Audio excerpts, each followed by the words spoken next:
What's going on, everyone? Welcome back to EMC. We got a special treat for you guys today. We got the 765 LT. This is the only British racing green in all of Taiwan, and this car is limited to 765 only in the world. I have to say, after selling the 600 LT, I do miss the drive, but I always knew the bigger brother was coming out. I'm sorry guys, this is not my car. I wish it was, but this car is owned by a very good friend of mine. I am lucky enough to get to review it and test drive it today. I just have to say, this color is so badass. This is what you imagine all of the British racing cars to be.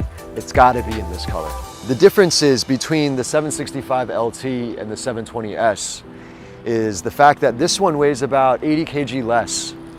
There's more carbon fiber body components from the front bumper, fenders, as well as the doors, and all the way back to the rear panels and the rear bumper. This car also has a lightweight roll cage and the rear hood scoop.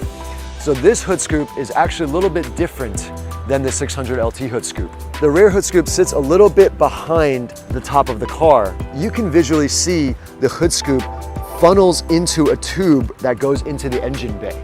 Now that is so badass, and that's what makes this car so special. You're gonna hear the intake whooshing sounds when you drive it, and the suspension is upgraded.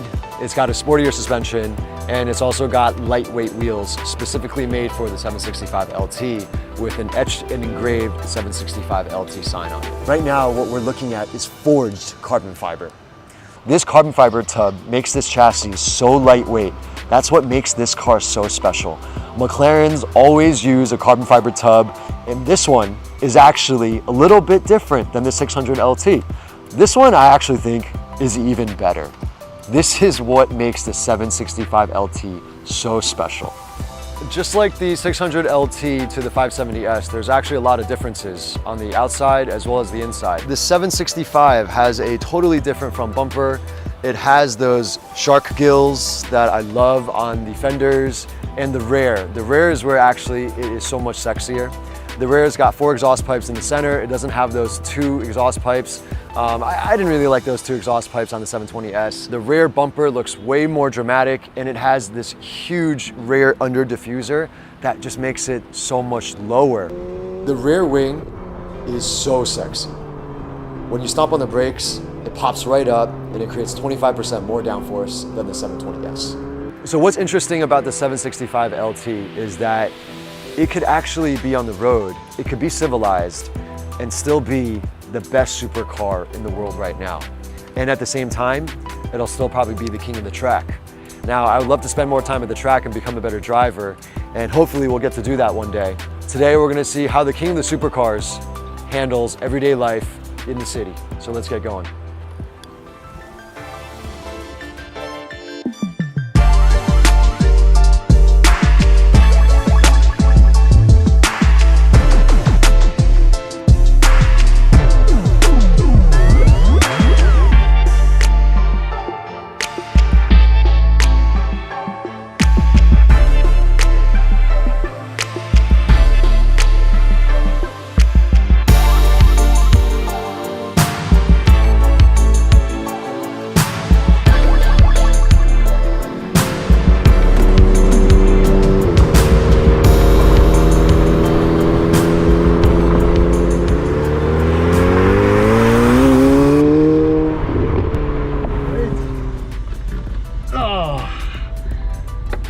Yeah, this is familiar.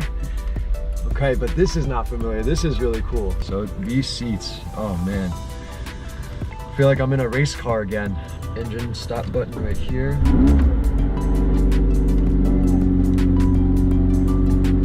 All the familiar sounds are coming back to me now. What's cool about this is, I guess, the speedometer right here, the display. When you put it in track mode, it tilts down and it becomes really, really raced out. But right now, in normal settings, it's all digital right now. This is a big difference compared to the 600 LT.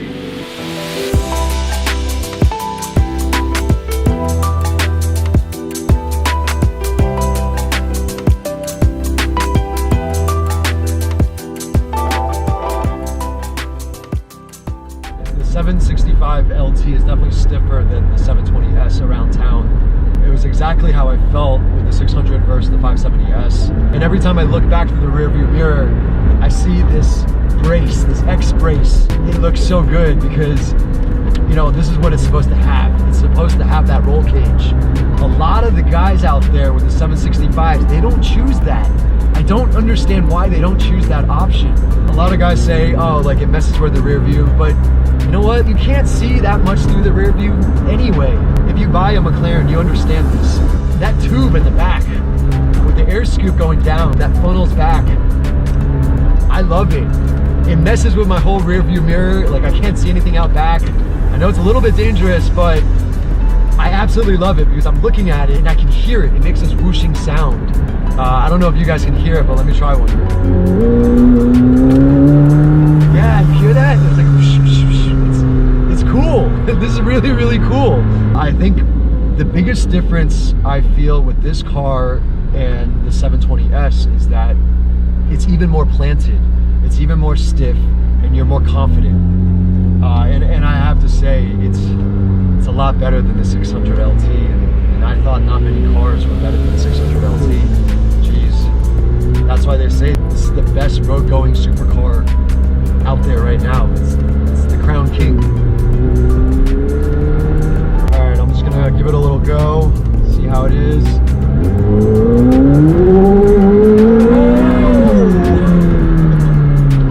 There was wheel spin. There was a little wheel spin.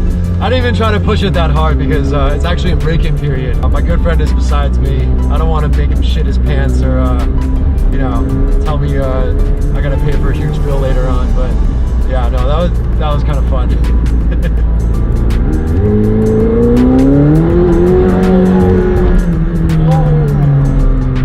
Oh, my balls!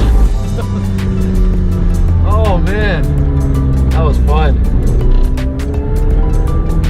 I just want to tell you a little bit about the engine specs. So it is a 4-liter twin turbo. It revs up about 8,100 RPM. That's actually pretty good. It's got 755 horsepower, which is around 765 PS, and around 590 to 600 pounds of torque. And you know what? That's plenty. That's way more than enough. So around town, sort of civilized, but still a menace. And we're gonna see how it is on the highway. So let's see how it does.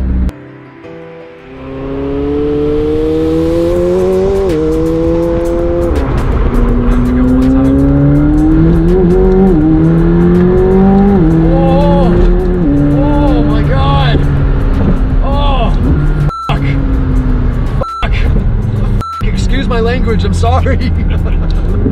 Oh man, this is way too much power. This is stupid. This is stupid power. This is better than the Pista. This is faster than the Pista. Way faster. I don't know about way faster, but this is a lot faster. This feels faster. And it's, oh my god, this is, I love the Pista. I thought that was the best. I mean, this is, I'm sorry, Ferrari boys. I'm sorry, but this is a little better. This is better. This is faster. Oh my god.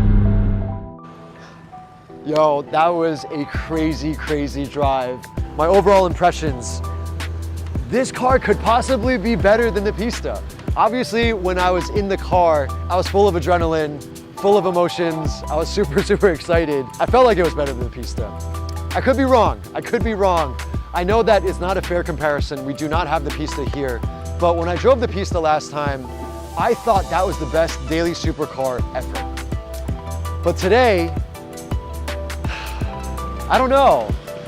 There's a lot of things about the 765 LT that make me feel like it's better. It does a lot of these things better than the Pista. I want to hear your opinion, guys. Let me know what you guys think. Is the 765 LT the best supercar right now? I think it is. That's my opinion. I think it is.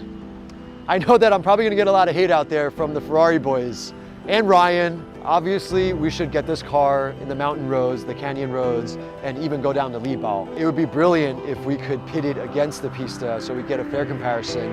and if we could get professional drivers go head to head. I am not Chris Harris. I'm not qualified to push these cars to the limits, but if we can get someone on the show, maybe Evan Chen, maybe Tong Ge, maybe one of these guys to take these two cars on the track so we can get a fair comparison of these two. But I just wanted to take this car out today, get a first-hand experience, tell you guys what it's like, you know, just city driving, everyday driving as a daily supercar. And I have to say, this was better than the Pista, in my opinion. The only fault that I had were the seats. Again, these center seats, they break my back. I didn't feel too good about it, but overall, McLaren, you guys did a brilliant job. I think this is a collector's car. This is worth investing in. It is the last of its kind. Everything else after this is gonna be hybrids. So I'm gonna leave it at that. Hope you guys enjoyed this vlog. I'll see you guys on the next one. Hopefully we'll bring a new flavor. And keep watching, keep supporting EMC, baby. Take care, guys. Peace.